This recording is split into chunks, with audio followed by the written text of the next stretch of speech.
গুজবের কারণে, গুজব প্রচারণার কারণে আওয়ামী লীগ এবং এর সংশ্লিষ্ট লোকজন ফেসবুক থেকে আইডেন্টিফাইড হচ্ছে এবং তাদের পেজ আইডি রিমুভ করা হচ্ছে। যে আজ পর্যন্ত আওয়ামী লীগের সেই 6টি ভুয়া আইডি এবং 9টি ভুয়া পেজের অ্যাডমিনের বিরুদ্ধে ডিজিটাল নিরাপত্তা আইনে কোনো মামলা করা হয়েছে কিনা, আজ পর্যন্ত তাদের কাউকেই ডিজিটাল নিরাপত্তা আইনে গ্রেপ্তার করা হয়েছে কিনা, এই সজীব ওয়াজেদ জয় তিনি নিজেই গুজব ছড়াচ্ছেন। ফেসবুকে 148 অ্যাকাউন্ট পেজ বন্ধ, ক্ষুব্ধ আওয়ামী লীগ। এটা হচ্ছে যুগান্তরের নিউজ। তো ও সম্প্রচার প্রতিমন্ত্রী, অবৈধ মন্ত্রী, তিনি বলেন বিএনপি জামাত যেসব অপপ্রচার চালায় সেগুলো কি মেটা পায়নি। আজকের ভিডিওতে আমরা আরো বেশ কয়েকজন সংসদে থাকা মাফিয়ার মুখোশ উন্মোচন করব, তাদের সম্পর্কে জানবো। যদি কেউ অন্যায় করে থাকেন, অন্যায়ভাবে ধন সম্পদ লুণ্ঠন মানে কক্ষিগত করে থাকেন, আমাদের দেশে সেই অনুযায়ী তার বিধান রয়েছে বিচার করে। আসসালামু আলাইকুম দর্শক, গুরুত্বপূর্ণ একটি নিউজে আপনাদের সকলকেই স্বাগতম। দর্শক, আজকের ভিডিওটি বিএনপির নেতাকর্মী বা বিএনপির যারা সদস্য রয়েছেন তাদের জন্য সুসংবাদ, এমনকি আওয়ামী লীগের জন্য একটু দুঃসংবাদ। তাই বলবো দর্শক, যারা এই ভিডিওটি অন করে থাকেন না কেন, অবশ্যই ভিডিওটি মনোযোগ সহকারে দেখবেন। দর্শক, আমি আশা করছি আপনারা ভিডিও শুরুটা দেখেই বুঝতে পেরেছেন আজকের নিউজটা ঠিক কতটা গুরুত্বপূর্ণ হতে চলেছে এবং কতটুকু তথ্য প্রমাণবহুল হতে চলেছে। দর্শক, আমি বেশি কথা বাড়াবো না, আমি ভিডিও শুরুতে আপনাদের যে ভিডিওগুলোর অংশবিশেষ দেখিয়ে শুরু করেছিলাম সেই ভিডিওগুলোর বিস্তারিত আলোচনা দেখাবো। তবে তার আগে বলি, যারা এখনও চ্যানেলটি সাবস্ক্রাইব করেনি সকলে চ্যানেলটি সাবস্ক্রাইব করে পাশে থাকা বেল আইকনটি বাজিয়ে দিবেন। আর যারা ইতিমধ্যেই সাবস্ক্রাইব করে রেখেছেন তাদের সকলকে অসংখ্য ধন্যবাদ। তো চলুন একটি লাইক দিয়ে আমরা ধারাবাহিকভাবে সবগুলো ভিডিও দেখে আসি। গুজবের কারণে, গুজব প্রচারণার কারণে আওয়ামী লীগ এবং এর সংশ্লিষ্ট লোকজন ফেসবুক থেকে আইডেন্টিফাইড হচ্ছে এবং তাদের পেজ আইডি রিমুভ করা হচ্ছে। সম্প্রতি আমার একটা ঘটনা ঘটলো এবং 2018-র যে ভোট ডাকাতির নির্বাচন হয়েছিল, রাতের ভোটের যে নির্বাচন হয়েছিল, তার আগে আরেকটা ঘটনা ঘটেছিল একই রকম।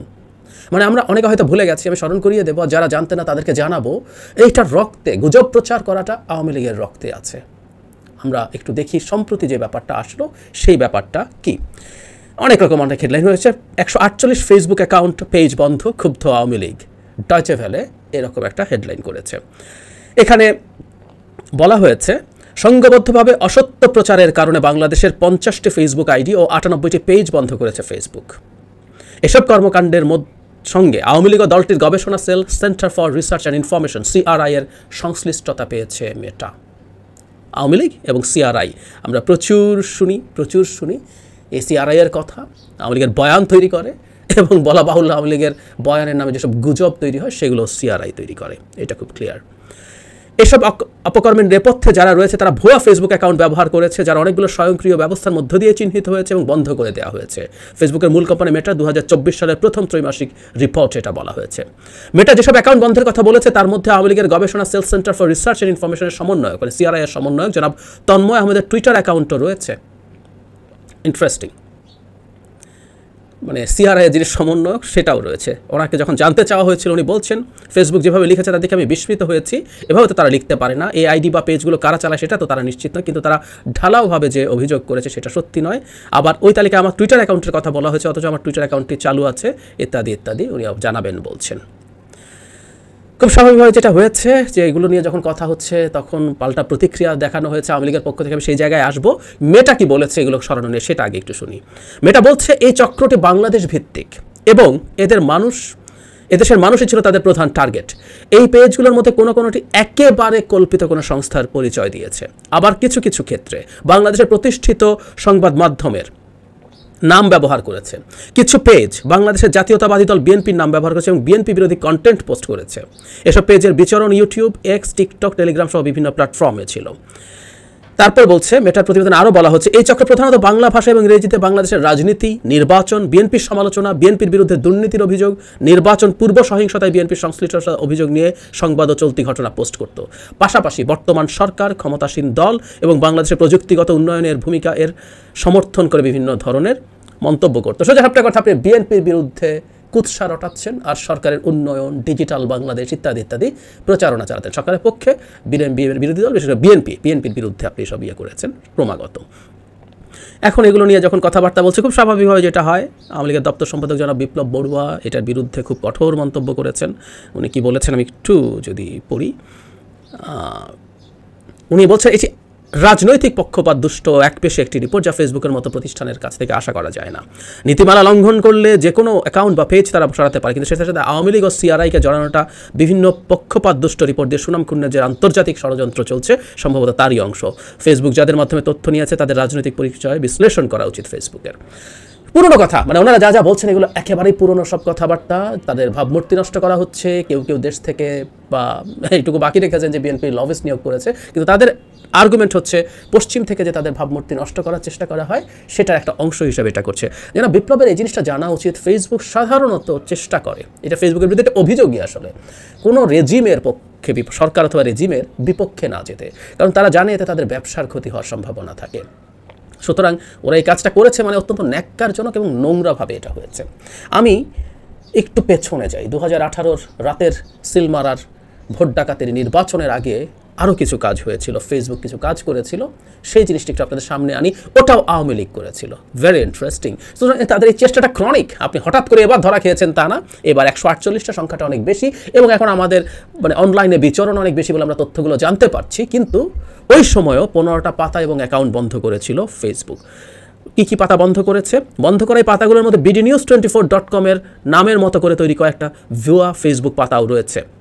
এটা BDnews24 যেহেতু এই নিউজটা করেছে তারা তাদের কথা বলেছে, এখানে BDS News 24 নামে এরকম একটা ওয়েবসাইট ব্যবহার করে সেটার লিঙ্ক তারা শেয়ার করছিল। তার মানে আপনি ফ্রড করছেন BDnews 24 এর নামে। এমনকি প্রথম আলোর নামে একই রকম একটা পেজ তৈরি করা হয়েছিল, আমি ওটাও জানি। এখানে BD নিউজের নিউজ বলে তারা এটার কথা বলছে।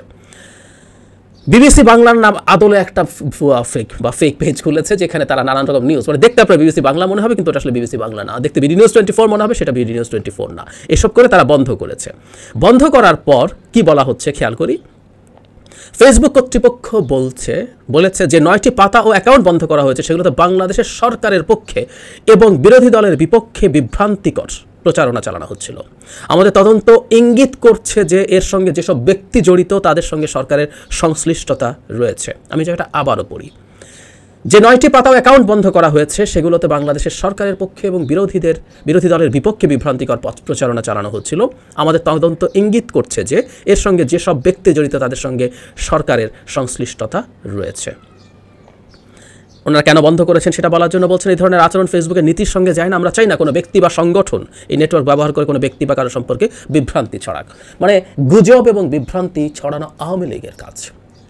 দীর্ঘদিন থেকে তারা এই জোর করে যখন ক্ষমতায় টিকে আছে তার জন্য কয়েকটা জিনিস তারা ব্যবহার করেছে। একটা হচ্ছে প্রচণ্ড বিভৎস রকম বল প্রয়োগ করা। আপনাকে আমি যে কোনো রকম বল প্রয়োগ করতে পারি, সবচেয়ে কম সেটা হচ্ছে আপনাকে একটা গায়েবী মামলায় আসামি করে দৌড়ের উপরে রাখতে পারি, জেলে নিয়ে যেতে পারি, মামলা জামিন পেলেও মামলার জন্য আপনাকে ক্রমাগত কোর্টের দরজায় দৌড়াতে বাধ্য করতে পারি। আর ধাপে ধাপে কী হতে পারে, আপনাকে আমি তুলে নিয়ে গিয়ে টর্চার করতে পারি, হেফাজতে নির্যাতন, আপনাকে আমি গুম করতে পারি, আপনাকে আমি খুন করে ফেলতে পারি, বিচার বহির্ভূত হত্যাকাণ্ড, প্রত্যেকটা কিছু করতে পারেন। আর অ্যাট দ্য সেম টাইম এই ধরনের রেজিম যেটা করে তারা ভয়ঙ্কর কত মিথ্যা প্রোপাগ্যান্ডা মাঠে ছড়িয়ে দেওয়ার চেষ্টা করে, গুজব ছড়িয়ে দেওয়ার চেষ্টা করে, তাই সে করার চেষ্টা হয়েছে। এটা শুধুমাত্র অনির্বাচিত স্বৈরাচার না, একটা নির্বাচিত সরকারও যদি স্বৈরাচারী হয়ে উঠতে চায়। পাশের দেশ ভারতে এই ঘটনাটা ঘটেছে। ভারতের বিজেপির কিভাবে মিথ্যা তথ্য এবং প্রোপাগান্ডা ছড়িয়ে দেয় মানুষের মধ্যে, সেটা নিয়ে প্রচুর একাডেমিক স্টাডি আছে, প্রচুর রিপোর্ট আছে। সুতরাং ওই একই চেষ্টা, মানে দুটো দেশের সরকার, ওটা নির্বাচিত, মোটামুটি ক্রেডিবল একটা নির্বাচনে ভারতের সরকার নির্বাচিত হয়, কিন্তু সেটাও তো স্বৈরাচারী হয়ে উঠতে চেয়েছে। সে কারণে সেও এই মিথ্যা প্রোপাগান্ডা গুজব এগুলো ক্রমাগত ছড়িয়ে দিতে চেয়েছে, ছড়িয়ে দেয়। ঠিক একই ঘটনা আওয়ামী লীগও করে। হাতে নাতে ধরা পড়ার পরও বড় গলা, চোরের মায়ের বড় গলা বলি না, আবারও এই একই কথা তাদের মুখ থেকে আসবে। আবারও কাউকে গুজব ছড়াচ্ছেন, মিথ্যা কথা বলছেন, বিভ্রান্তি ছড়াচ্ছেন, এই কথা এরপরও আওয়ামী লীগ বলতেই হয়, বলবে। এবং এই ধরনের স্বৈরাচারগুলো একই কাজ করে যায়, কারণ তাদের আসলে একটা লজ্জা টজ্জা এই শব্দগুলো তার সাথে গণতান্ত্রিক সরকারের সাথে যায়, স্বৈরাচারের সাথে যায় না। তার লজ্জা টজ্জা নেই, সে গায়ের জোরে চলে, গায়ের জোরে ক্ষমতায় থাকতে চায়। কিন্তু আমরা যারা আছি তাদের সামনে যখন এই ঘটনাগুলো আসে, এগুলো আমাদের যেন নোটিস করি, শোরগোল করি। যখনই তারা গুজবের কথা আবার বলতে আসবে তখন মুখের উপরে যাতে এসব তথ্য আমরা ছুঁড়ে মারতে পারি সেই চেষ্টা চালিয়ে যেতে হবে।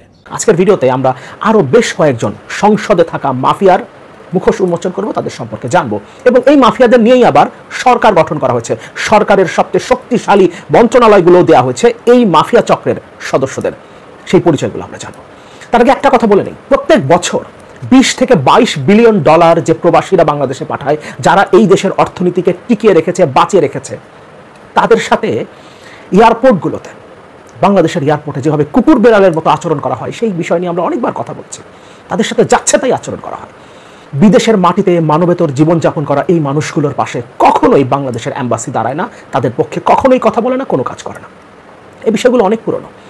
আজকের ভিডিওতে মালয়েশিয়ায় যারা যাচ্ছিলেন, যাবার জন্য যারা অনুমতি পেয়েছিলেন, ভিসা পেয়েছিলেন, তাদের দুর্ভোগ নিয়ে কথা বলবার চেষ্টা করব এবং এর পেছনে জাতীয় সংসদে থাকা, সরকারের ভেতরে থাকা মাফিয়া সিন্ডিকেট কিভাবে কাজ করেছে এবং এই মানুষগুলো, এই অসহায় মানুষগুলো যারা দিন রাত পরিশ্রম করে 20 থেকে 22 বিলিয়ন ডলার প্রত্যেক বছর আমাদেরকে রেমিটেন্স পাঠায়, সেই মানুষগুলোর অসহায়ত্বের সুযোগ নিয়ে এই সিন্ডিকেট কিভাবে 24,000 কোটি টাকা হাতিয়ে নিয়েছে সেই বিষয়গুলো বোঝার চেষ্টা করব। সমকালের একটা রিপোর্টের হেডলাইন, মালয়েশিয়ার শ্রমবাজার বন্ধ, হাজারো কর্মীর সর্বনাশ। এখানে একটা ছবি দেওয়া হয়েছে, ছবির নিচের ক্যাপশন, উড়োজাহাজের টিকিট মেলেনি, তবুও মালয়েশিয়া যাওয়ার শেষ দিন শুক্রবার শাহজালাল আন্তর্জাতিক বিমানবন্দরে ভিড় করেন হাজারো কর্মী। এই হাজার হাজার কর্মী 4 থেকে 6 লক্ষ টাকা পর্যন্ত তারা এই সিন্ডিকেটের হাতে তুলে দিয়েছে প্রত্যেকে। কিন্তু তারপরেও ভিসা পাওয়ার পরেও তারা মালয়েশিয়ায় যেতে পারছে না, কারণ অলরেডি মালয়েশিয়ায় প্রবাসী শ্রমিকদের ঢোকা বন্ধ করে দেওয়া হয়েছে। আরেকটা রিপোর্ট দেখব, হেডলাইনটা একটু বলে রাখি।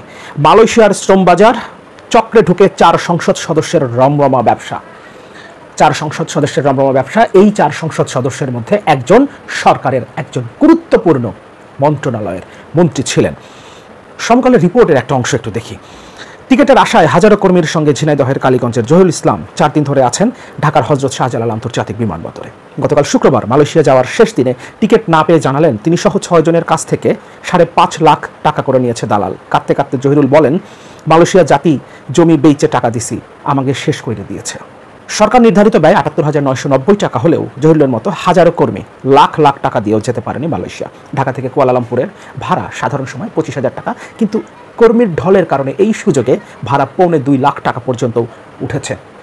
বিমান বাংলাদেশ এয়ারলাইন্স চাইলেই এই কর্মীদের যাওয়ার ব্যবস্থা করতে পারত।